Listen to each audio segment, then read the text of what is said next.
hawanya adem, kota Semarang ya. Kebetulan aku lagi ada di kawasan Kota Lama Kota Semarang ya. Bangunan yang sedang kita kelilingi ini adalah bentuk bangunan gereja Blenduk atau gereja Pentakosta Blenduk Kota Semarang. Jadi kita baru mengelilingi, di belakangnya nanti akan lihat spill untuk di depannya ya. Jadi mulai belakangnya dari gedung, jadi gimana belakang dan depannya.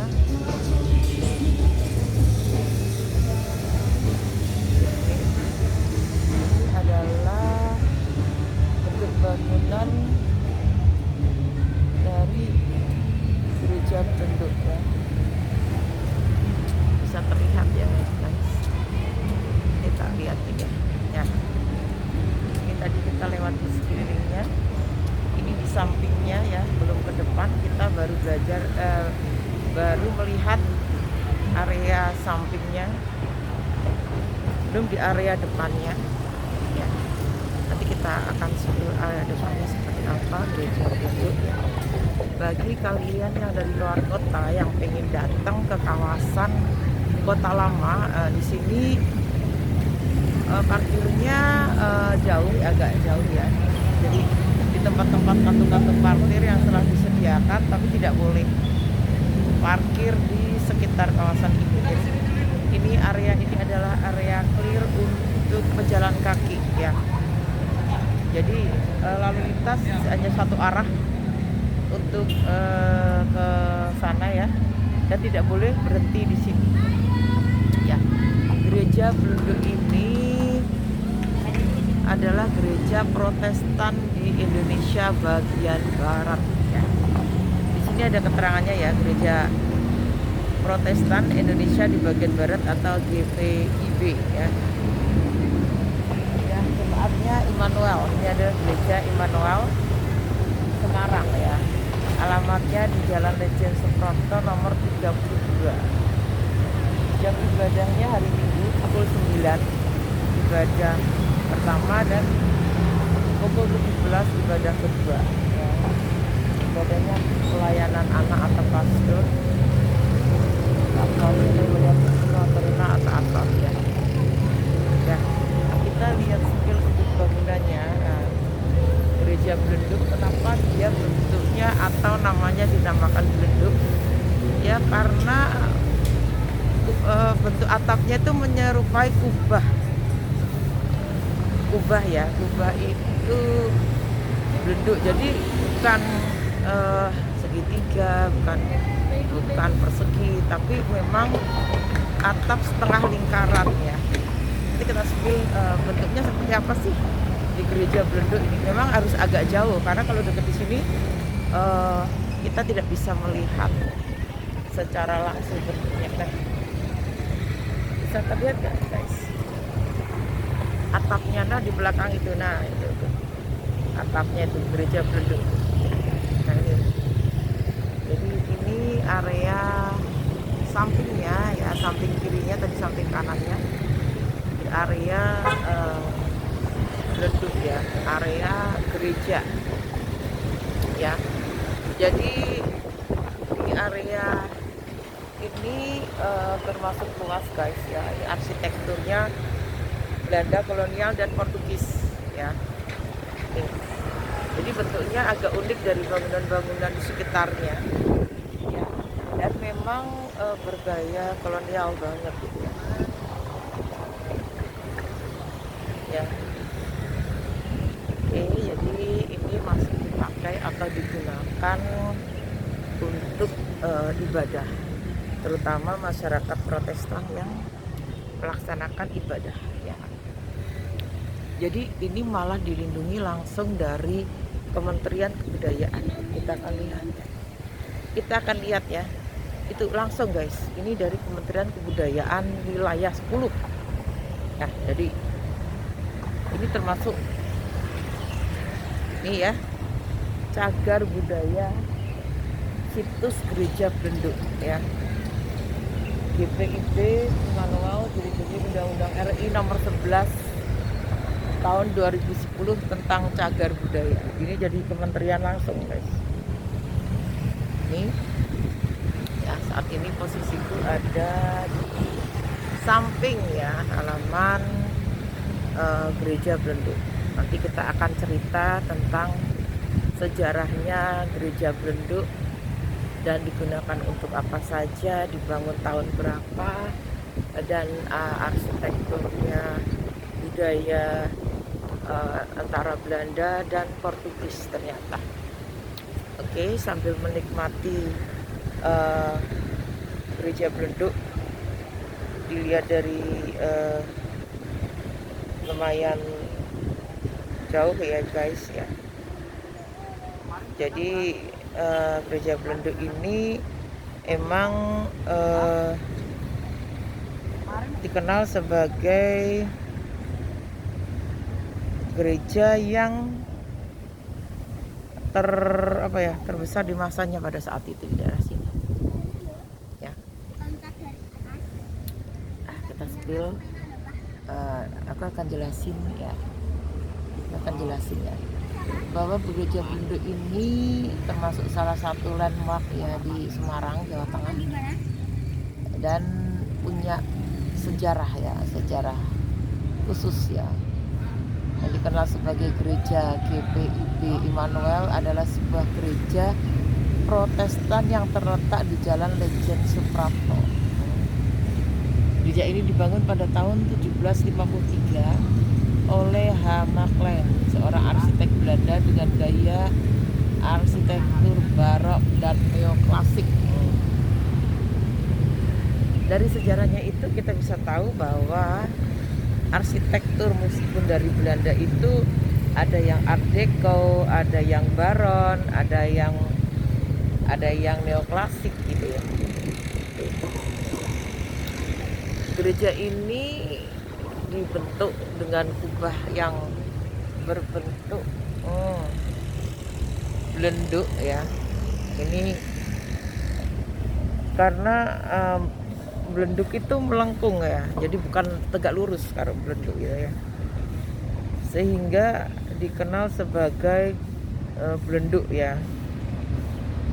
Ini karena memang arsitekturnya itu dia di neoklasik gitu ya.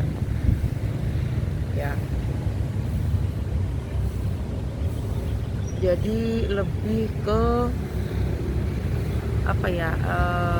percampuran antara, kan ini juga gereja Protestan untuk kaum Portugis pada saat itu, Belanda iya dan Portugis ya. Jadi dia kayak akulturasi ya, percampuran dua arsitektur ya. Makanya di samping bangunan-bangunan yang lain tuh neokolonialisme gitu ya, bentuk bangunannya lebih ke Art Deco, ini enggak, ini neoklasik dan barok ya. Ya akan diceritakan sejarahnya gereja Blendu ya. Jadi gereja Blendu ini punya sejarah yang panjang guys ya. Pada tahun 1753 gereja Blendu ini dibangun oleh H. Maclean ya, seorang arsitek Belanda dengan arsitektur barok dan neoklasik. Dan nanti kita akan pelajari arsitektur barok itu apa, neoklasik itu apa ya. Dan masa kolonial ini dipakai sebagai ibadah khususnya kaum Kristen di Indonesia ya. Tahun 1924 gereja Blendu ini mengalami renovasi ya besar-besaran, pertama kali tahun 1924 ya.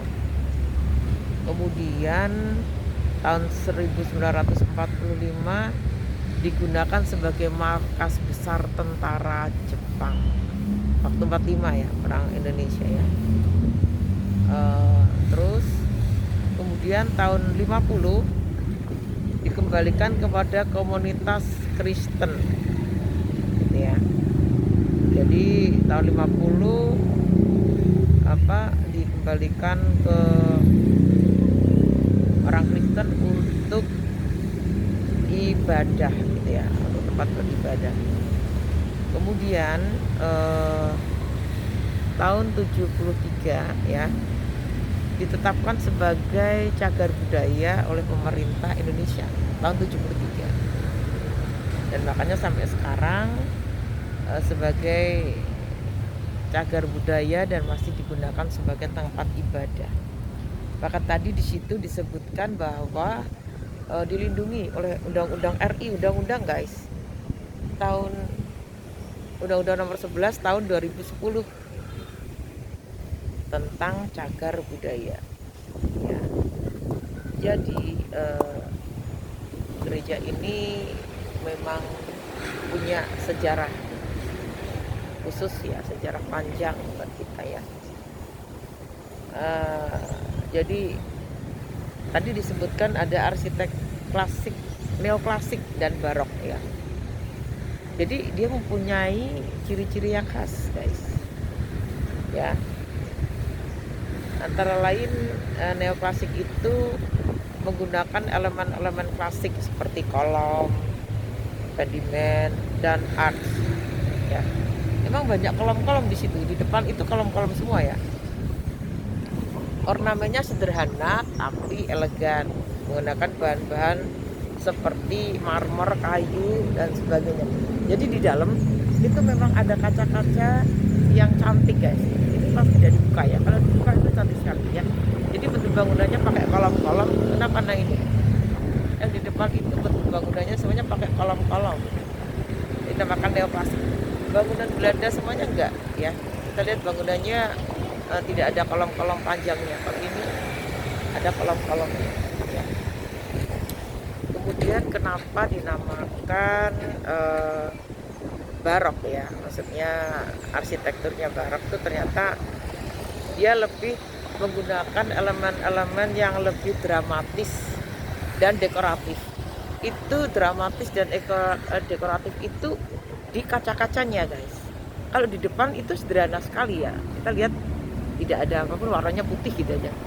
Tapi kita bisa lihat ya, lihat kacanya ya, ya kaca-kacanya yang di luar aja itu kelihatan efek dramatisnya ya, dekoratif, dramatis ya. Proporsinya yang lebih kompleks dan dinamis, kemudiannya ornamennya tuh lebih rumit guys ya, dan hiasannya kemudian menggunakan kayu, batu, stuko gitu ya. Nah, makanya kenapa bentuk bangunan ini berbeda dengan bentuk bangunan Belanda pada umumnya ya. Dia punya kolom-kolom besar, dia juga ada efek dekoratifnya di kaca-kacanya ya. Jadi kalau kita masuk ke dalam, di dalam ya, kebetulan ini kan ditutup ya. Kalau kita masuk ke dalam itu ornamen-ornamennya di dalam itu keren banget guys, beautiful ya. Ornamennya itu dekoratif ya, rumit ya. Kalau yang lainnya elegan gitu ya, paling bentuknya sederhana gitu ya. Tapi kalau itu di dalamnya, di luarnya sederhana, di dalamnya rumit gitu ya, seperti otak manusia gitu ya. Di dalamnya biasa, di luarnya biasa, di dalamnya rumit gitu ya. Jadi antara pemikirannya itu seperti kayak barok gitu ya. Dan gereja itu dibangun pada tahun 1750-an. Bayangkan di tahun itu arsitekturnya sudah demikian berkembang, menciptakan suatu bangunan dengan nilai seni yang tinggi. Karena atapnya tidak seperti pada umumnya, dia melengkung ya, cantik. Selain itu juga elemen dekoratifnya di dalam itu bagus. Memang kita ketahui bahwa pada tahun 1800-an itu sudah dikenal cermin guys. Ya tadi diceritakan kan bahwa itu ada untuk usaha cermin, usaha kaca. Jadi memang tahun segitu sudah ditemukan kaca sama cermin. Makanya kenapa ada bangunan dengan konsep neoklasik art deco itu, karena saat itu di sini juga ada perdagangannya khusus untuk kaca dan cermin ya. Makanya kenapa ada bangunan-bangunan di sekitar sini seperti di Lawang Sewu juga, itu di dalamnya itu kacanya bagus ya. Jadi termasuk bangunan seperti barok juga ya, neoklasik ya. Jadi detail, rumit ya, tapi cantik ya.